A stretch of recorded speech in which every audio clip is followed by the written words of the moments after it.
Welcome back to the Open Mic Broadcast Network, the radio guy, Dr. Mike Prince. We are joined by our football expert, guru, analyst, Coach Heist Norton. Coach, how you doing today, sir?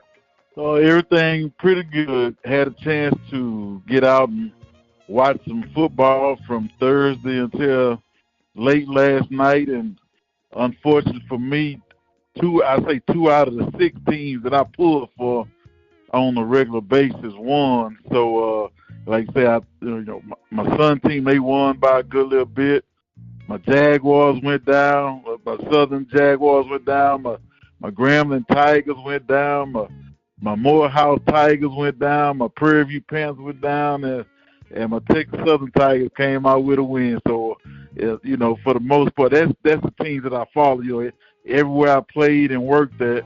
And then my son's team. So those are schools I follow pretty much. If you go through my phone, I look at the scores and stats. But, overall, it was some good games played. But it was some ugliness that I saw from a little bit of everybody and some goodness that I saw from a couple of the teams. Yes, sir. It was ironic that you had mentioned the word ugly. And I'm going to zero in right in at the Prairie View Texas Southern game, not to discount anything that Texas Southern brought to the table. They looked polished. They looked disciplined. They looked like they were ready to play some football. And I have even made mention on a couple of shows that looking at the surface and the finished product, it looked like Prairie View was under the first-year coach in comparison to Texas Southern. Well, I always look at it like this. A lot of times when players that feel like they should have been winning get somebody that comes in with a little bit a different direction, a different change in voice, maybe they may have a little bit more confidence in Coach Dish. And like I said, I'll take the liberty to call him that because if he and I see each other, that's what I'm calling Coach Dish. But Coach Dishman, that new voice sometimes can say almost the same thing, but it hits a little bit different. And I can go back to my own playing days at Southern. We were not very well my first 2 years of playing there, but we felt like we had talented teams and we should have been beating some SWAC schools. And Coach Richardson came in and, lightning struck for us. The same thing even at Grambling when I went there as a coach. Coach Rob had been saying the same thing, and they still had some talented players, but Doug comes in and rips off 3 championships. So it's sometimes just that different voice in the same place gave those guys something to look forward to. And then the game stayed close. And I always go back to the Buster Douglas, Mike Tyson type of thing. When Prairie View had those chances to land that overhand right early in the ball game, they did not. And even before halftime, I want to say they had 2 throws to wide open receivers that were overthrown. They didn't get touchdowns from those series. And one of them, they didn't even get a field goal. They ended up having a punt. I'm talking about Prairie View. That gave Texas Southern some life. Like, it's almost like, man, they ain't knocked us out yet. We could win this game.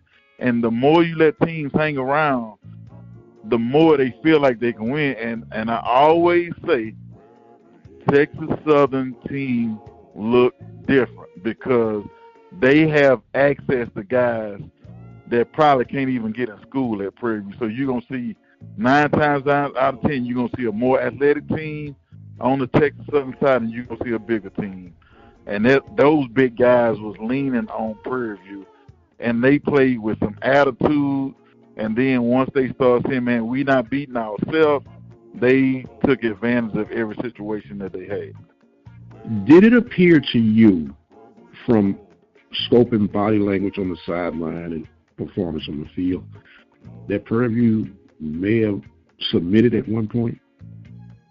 I won't say submitted, but you got to think about it.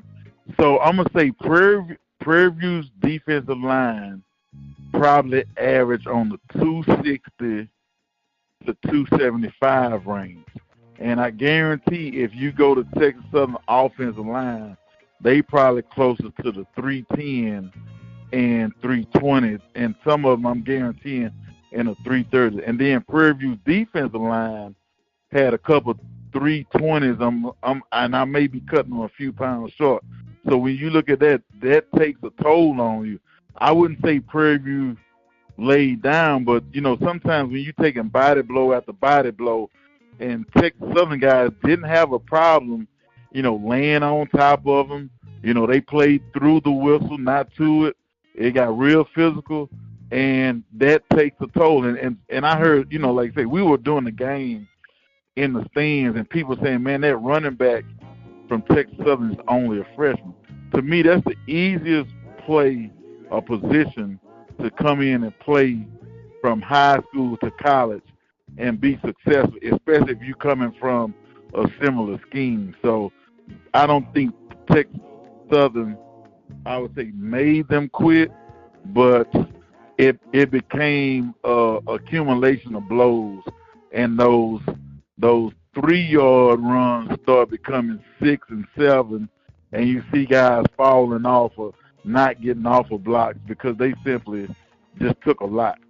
And that's what it looked like to me. I'll never say somebody quit unless I just sort of see it. Like I said, that's why I said submit. You trying, but man, it's like, and I meant to ask you this, Coach, in your time of coaching, and not it was this case in this past game, but I just thought about it.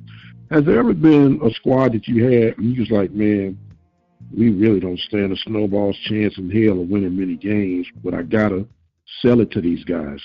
What do you do in a situation like that? Keep on coaching and act like every game matters. I'm not going to say act like, but every game matters, because you never know who's watching you play, because the person that's watching you in the stands may be interviewing you one day.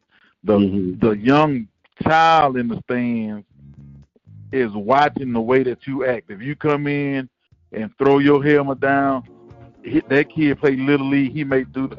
Or I saw such and such do it when I was at Prairie. All that stuff matters to other people. So you have to make sure you conduct yourself accordingly. But like I say, I've coached on some teams that I always thought that, we almost have to play perfect in order to win a game. I would say on the defense side of the ball, especially when I first got to Prairie View, because we knew our offense was going to be ball control, we were going to kick field goals, and we're going to have to win some 15, 17 games. So that meant that we on the defense side of the ball had to really be on top of our stuff. But I would never say, like I say, I'm of the opinion, if I play Michael Jordan in basketball, if I do the best that I can in my shot, I might get lucky. And sometimes that's the way you have to be in football. You got to play your game, hope the other team don't take you seriously, or they coming off a big win, or, just something that they may have to do to help you win. And sometimes you'll get those wins. But I've never been in a game where I felt like we didn't have – even when we went to play North Dakota State one year, Mike, it was cold up there. They had a bomb threat before the game, and they were much bigger and way more physical than we were. And, it was one of those, we can have some success doing certain things, but we're going to have very few mental mistakes and very few physical mistakes at certain spots. But I've never seen it going into a game. But like I said, I can say I've gone into maybe a streak where we have some injuries or something where we think, man, it's going to be tough to get this one. But like I said, you always figure out, like, man, if we do what we're supposed to do, we can win. Right. Now, Coach, let's go to the offensive side of the ball for Prairie View just for a moment. Got two quick questions.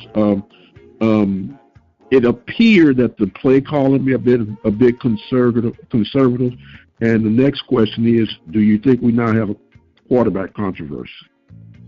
Well, I don't think the play calling was conservative. I thought we would see a few more quarterback runs. When I say design quarterback runs, with your power reads, your zone with the counter to the backside.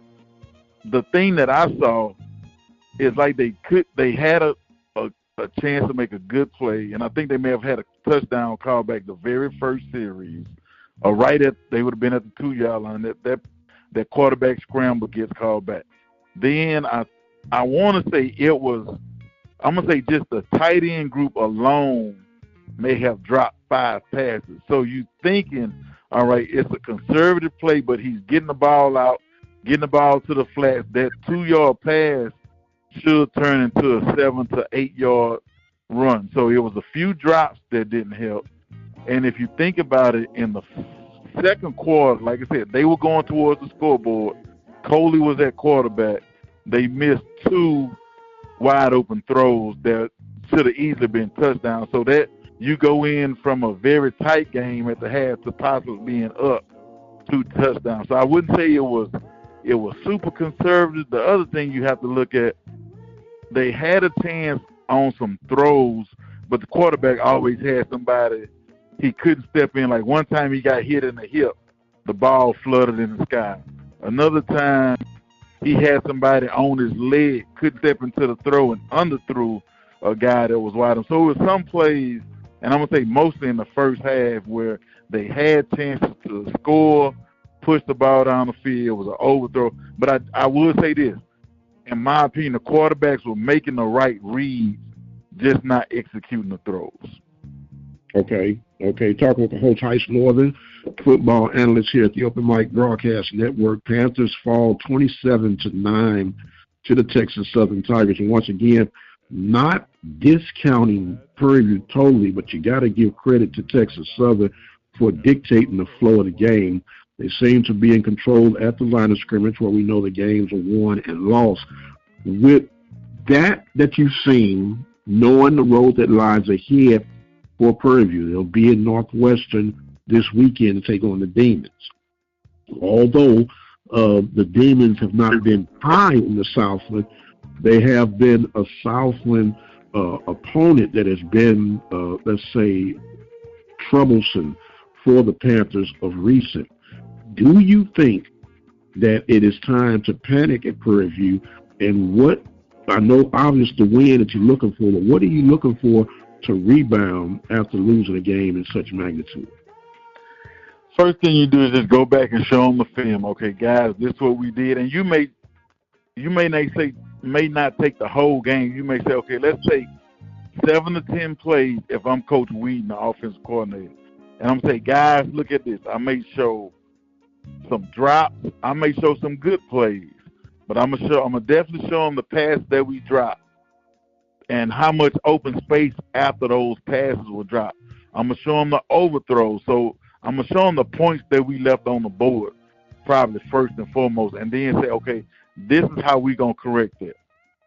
We gonna change up a pass protection. We gonna work extra. I want my tight ends before you can't leave the practice field until you catch 100 balls. Or you can't leave the practice field until you catch 25 in a row. And if you get to 24 and drop it, then you start all over. So it's different things that I'm going to get the guys to focus on from an offensive standpoint. On the defensive side of the ball, I may show where we got back there to the quarterback and didn't have good lane integrity on our pass rush, or where we rushed by the quarterback and didn't make a play and he stepped on. I'm going to show them the third downs that they converted. And then I'm going to show them a couple of the touchdowns where we got beat by a double move. So I'm going to figure out, okay, how do we stop by getting beat by the double move? Or how do we not show our pass coverage? Because just about every time, I'm not going to say every time, but the times that they got beat, they showed the coverage early, and Texas Southern was able to change to a hitch and go or a curl and go or something like that. So they noticed something in the scheme. So, like, say, do I have to change my scheme? Do I have to change my technique? Or do I have to change the person? But I said it before, and I said, you can't never let a school like Texas Southern beat you twice, because the Northwestern State, that is a winnable game for Prairie View. If you know anything about Northwestern State and all the things that they've been through the last couple of years, you know, and to me, that makes the Southern loss more disappointing because of the way McNeese had been playing lately. So I take great pride in being able as a SWAC guy being able to go and beat the Southland Conference schools. Absolutely. So, like I say, and we took everywhere I've been, we thought like that. When I was a player at Southern, we had a very good record. We never lost to Northwestern State. But by the same token, we only beat Nickel State once when I was there. And 1 year, they were our only loss, and we were their only win. And we had a far better team. So, I'm pulling for Prairie View. Do I think they can go win this ball game? Yes. But I think they're going to have to get off to a good start and don't make special teams mistakes in order to get that win. And Natchitoches, because Natchitoches is not the hardest place to win from an environment standpoint. Like, you go to certain places, Lake Charles used to be different when McNeese was good. Natchitoches was never a put fear in you type of place to go play and win a football game. And I imagine it won't be that way when the Panthers go Saturday.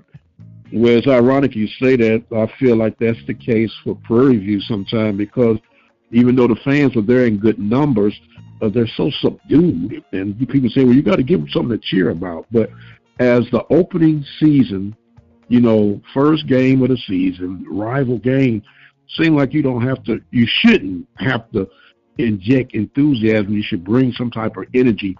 And you had made mention, Coach, and I thought you would have brought it up. Tackling was horrible. It was absolutely horrible. Yeah. So, but I think some of the poor tackling goes back to one thing that we talk about in training camp. Most SWAC, FCS schools cannot afford to do a lot of tackling in training camp, because you're gonna end up with more injuries tackling than you do anything else.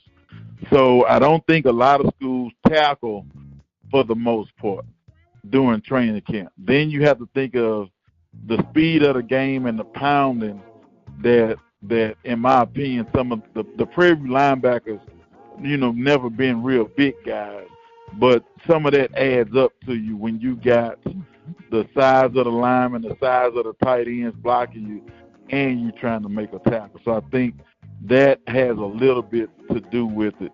The other thing, going back to the fans, so where we were doing the game, I was sitting by a young kid that I know that plays Little League football. And he was trying to get the crowd in. It was 3rd and 5 on one occasion. 3rd and I want to say 13 or 12 on another occasion. So he's standing up, waving his arms and like trying to get the crowd involved. And he said this out of his mouth. And he said, man, what's wrong with these people? They act like they at church or something. Somebody told them to be quiet. So he was like, they not involved in the game. And it was a crucial point in the game.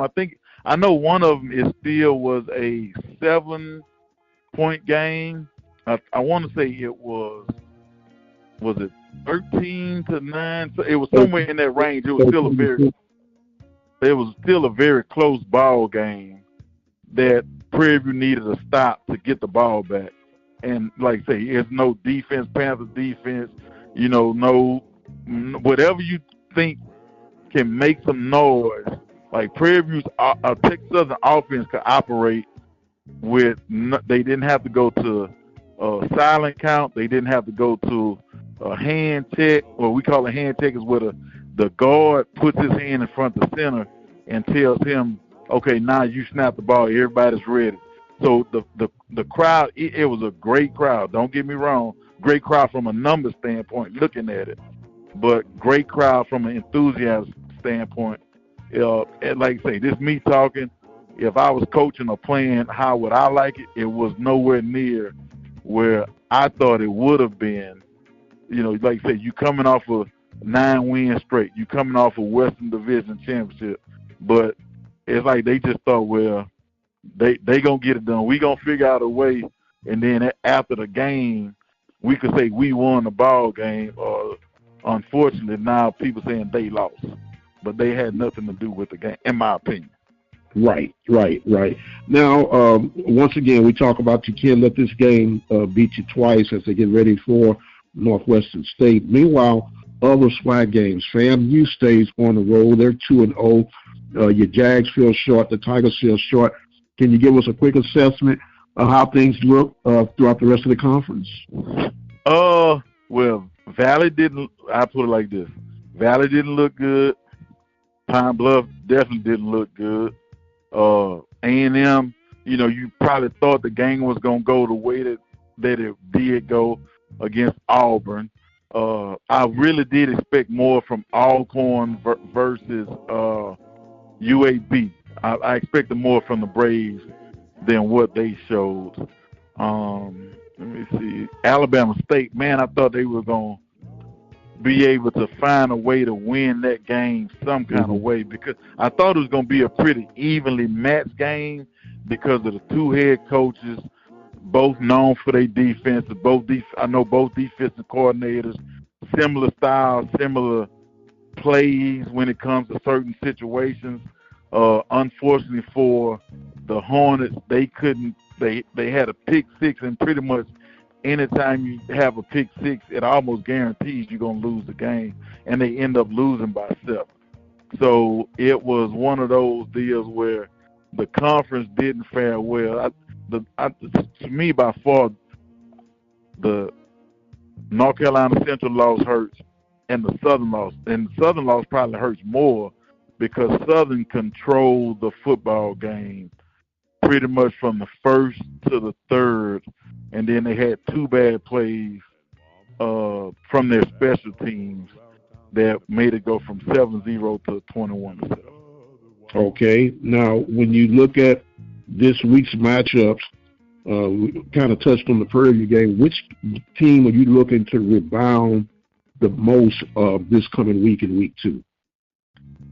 I think Grambling going to have a real good, because they playing Tuskegee. I think that's going to be a big win, in my opinion. I think Tuskegee is going to play them close, but I think eventually the Tigers are going to pull away in that one.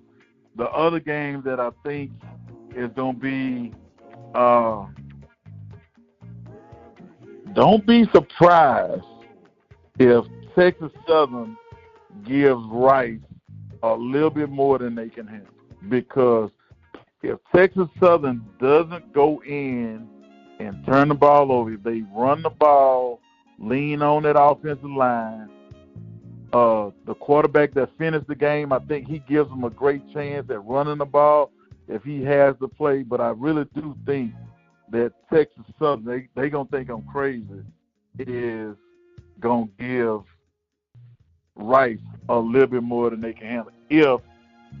If they just punt the ball and kick field goals, I think it's going to be a big difference, because I think Texas Southern's defensive line can give Rice some fit, because I think, Rice went up and lost to Sam Houston last weekend. So they may add a few wrinkles here and there, but I don't think from a size point Texas Southern is going to match up well with them. It's going to have to be the same thing. Just don't turn the ball. Don't beat yourself, and we always say, in a drive with a kick, whether it's a field goal or a punt, just don't turn the ball over. And I think they can be successful. Okay. Any other games you got a radar on? Nah. I mean, I'm actually going to the Southern and Savannah State game. Hopefully that's going to be a blowout for the Jaguars. Just getting back in the groove of winning, putting some points up on the board.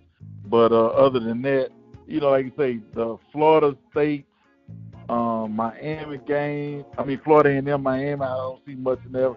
The Alabama State Miles game might be a close one for a while, depending on who's at quarterback for them. What's going on with Body.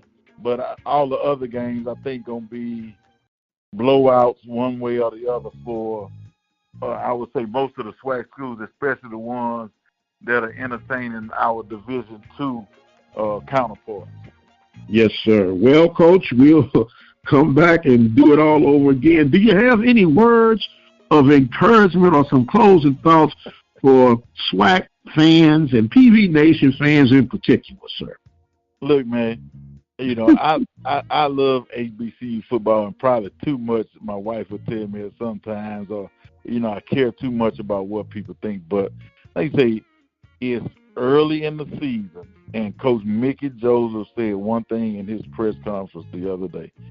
They still have everything in front of them. The goals that they wanted to achieve at the beginning of the season, winning the Western Conference, winning the Bayou Classic, winning the SWAC championship, winning the Celebrate, all those goals are still in front of every school in the SWAC right now. Like you say, it's still going to come down on the West. It's going to come down to, I keep saying it's going to always be Grambling, Southern. You can throw Prairie View and Texas Southern in the mix. Even an Alcorn, you don't know what they're going to come up with. And on the eastern side, it's going to be FAM, Jackson, and Alabama State until things change or you start seeing a whole lot of injuries. But, fans hang in there. Man, when you come to the game, enjoy yourself. I don't know if Prairie View needs to start selling or letting people bring their own liquor in the game. It might have been too hot for liquor, but, at the end of the day, they have to find a way to get involved in the game, certain situations. Third down defense, the Panther fans, the defense needs you. After a big play. The other thing that I thought was funny, even one time they shot the cannon off at the beginning of the game. And Mike, it sounded like somebody shot a 12-gauge shotgun. I say, that don't bode well, right? When things like that happen, it's like almost like, man, what can go wrong next? When the cannon from the ROTC don't make a loud noise, I'm like, man, this ain't good. Well, what's a reality, Coach, and I know people think I'm Debbie Downer, but by the end of this month, the fate of Prairie View could almost be set. The 21st, you have Southern coming to town, and on the 28th, you go to Dallas for the State Fair Classic to take on Grambling. And heaven help us all if you can't win at least one of the two of those games, and definitely both of them. It's going to be a long season at Panther Nation. Yeah, they gonna have to scratch, but like I said, it's always tough when you lose the first conference game to a rival. So it's an uphill battle anyway, and they hadn't had to fight that uphill battle. They've always started off with a win, so they started off ahead. Now let's see what they made of, and let's see if they can bounce back and win. First of all, if I know Coach McDowell is telling, man, don't worry about the Southern game at all. We have to win this one first. And if you win one in a row every week, that's what we always say. And I know he says the same thing. Win one in a row. And, fans really don't want to hear that. They say that's coach speak. Well, as a coach, that's what you're going to hear. If you go to an accounting office, they're going to say the same thing. If you go to oil and gas, you're going to hear the same thing. So coaches, they're going to say what coaches going to say a little bit differently here and there. But at the end of the day, they cannot let the Texas Southern loss affect what they do this week. Well, Coach, you summed it up quite well, sir, and we do appreciate you and all the insight that you bring. He is Coach Heist Northern, our football guru, analyst here at the Open Mic Broadcast Network. I am the radio guy, Dr. Mike Prince. Do follow me on Twitter, X, at The Mike Prince Show. Subscribe to our YouTube channel at the Open Mic Broadcast Network. And until the next time, you guys be blessed, and we'll see you on the other side.